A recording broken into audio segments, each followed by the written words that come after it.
Olá, amigos queridos, estamos de volta para mais alguns momentos de reflexão nesse mar da internet, onde tantas reflexões têm aparecido, muitas opiniões, muitas sugestões e muitas críticas com razões, todas, e principalmente que nós temos, sim, por um dever cristão de lamentar aqueles que se foram, fazer uma oração, um minuto de silêncio todos os dias, porque quem de nós já não está tendo nos conhecidos, ou entre os amigos, ou vizinhos, ou próximos, parentes distantes ou distantes, um que já se foi nesse momento.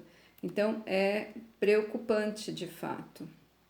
E mais preocupante ainda vem sendo verificar o comportamento dos nossos governantes, né? Principalmente, não se dá para negar a alteração no comportamento do presidente.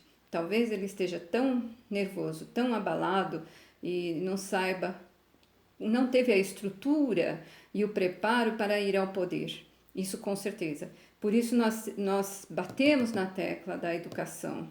A educação das consciências, educação para ser líder. E começa na barriga da mamãe a educação. E nós aqui, hoje, ao longo da história, temos que observar que um ser humano moderno, ele tem e está carente de instrução para uma vida correta, para valores eternos.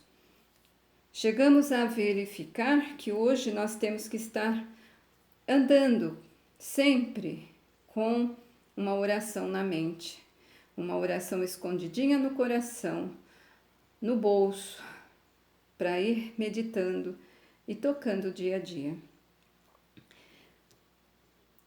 Um olho no céu e um olho na terra. Nossa vida aqui é passageira, passa como fumaça. Mas o homem moderno, ele não tem essa visão. O homem moderno, ele está com a visão de que aqui veio para cá para ficar, é o lugar de descanso, veio a passeio, está num sofá super confortável e a vida, como a gente dizia, pode cair num barranco que ele não, né? Tá tudo bem, mas não é a verdade. É preciso amadurecer. E esta é a questão. Nós estamos com adultos infantis, mais frágeis e mais melindrosos do que as próprias, muitas das crianças. As crianças hoje são até mais fortes do que seus pais, do que seus tios, que estão aí fragilizados, sem ter tido a estrutura, o preparo para a vida. Em tempos de globalização que nós temos visto, comercial, econômica, entre todos os países do planeta, o que a globalização tem feito, senão unificar o planeta inteiro. Parece que agora é uma única nação. Nós perdemos o regionalismo, perdemos o provincianismo, perdemos o que significa viver em bairro e desse momento para frente isso ainda vai se intensificar ainda mais. E o sentido de nação está perdido. Talvez não é justificando, mas é assim, encontramos explicações para que os governantes não saibam mais governar. Mesmo que tenham tido preparo, já não tem, mas chegam ao poder e não sabem por onde andar, não tiveram estudo, instrução para esse posto tão nobre e tão elevado. Então nós estamos verificando a cada dia, não é conspiração, é fato que há um governo unificado. Os nossos representantes chegam ao poder simplesmente como representantes, mas eles estão lá à disposição para obedecer outros comandos, não os que de interesse para o bem comum da nação. Então, os governantes, eles dos países estão a gente observa que não tem autonomia para gerir sua pátria, até porque o sentido de pátria e nação estão desaparecendo, já desapareceram dos bancos escolares há uns 15 anos.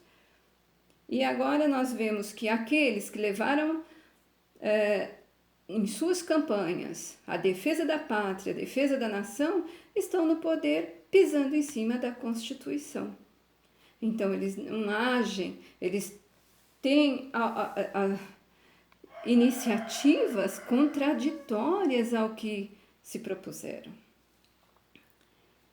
Os governantes serão fantoches, estão como fantoches ou marionetes, conduzidos por forças ocultas, que é aí que eles dizem que a conspiração, teoria da conspiração, aparece. Meia dúzia de milionários excêntricos que por um telefonema dirão o que esses governantes devem fazer e agir em suas nações. Nesse teatro, nosso futuro, portanto, já está comprometido, sem liberdade. Não precisam conhecer as leis, não precisam ter estudos, moral, nem tampouco consultar, já que não tem a Constituição e não é para ter obrigatoriamente na cabeça, mas consultar a Constituição para poder governar, administrar o país. E tudo hoje não passa de uma fachada, uma maquiagem, uma vernissagem para passar o tempo e iludir os compatriotas. Muito grave o que se segue.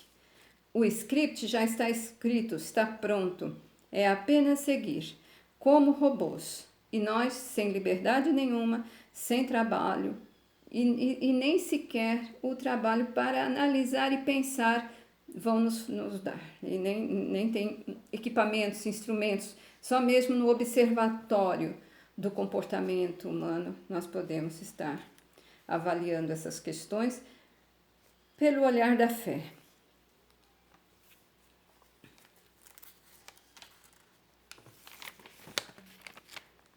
A fé, nós temos aqui a fé, é a capacidade de suportar dúvidas. Se nós não tivermos hoje a força interior para suportar tantas dúvidas, tantas incertezas, inseguranças daqui para frente, nós fraquejaremos. Então, temos que nos apegar cada dia mais à fé.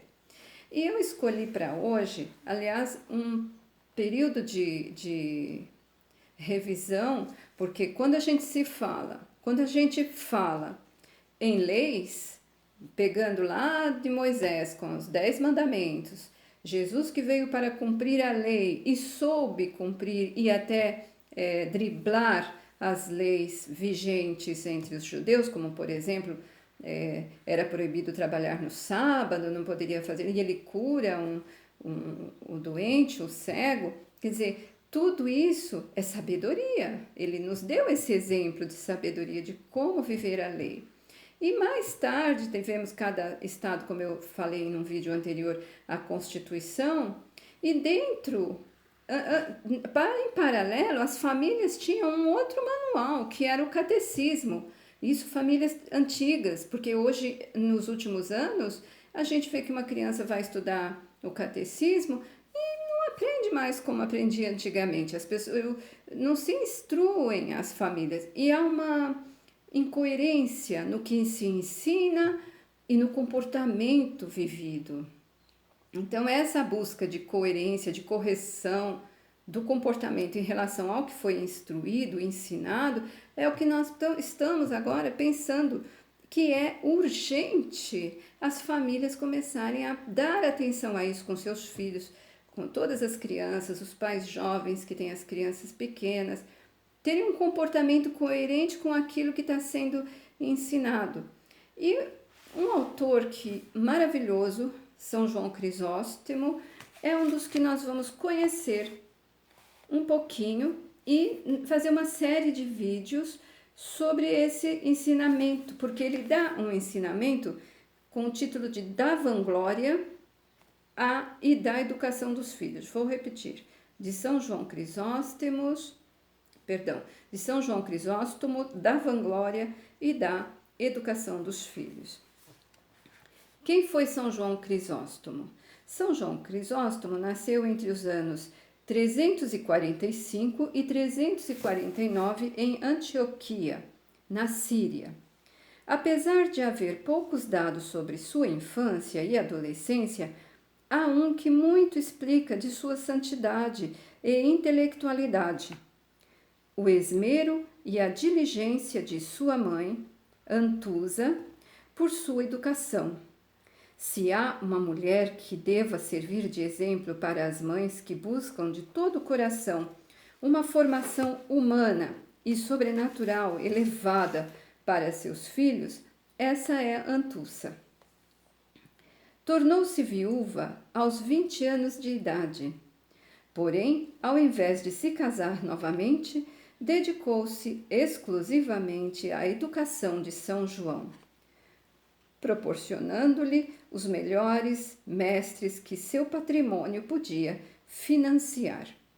Conta-se que certo professor pagão de São João Crisóstomo, ao saber com que pouca idade Antusa havia tornado-se viúva e decidido a não contrair segundas núpcias, teria exclamado: "Que mulheres maravilhosas existem entre os cristãos!"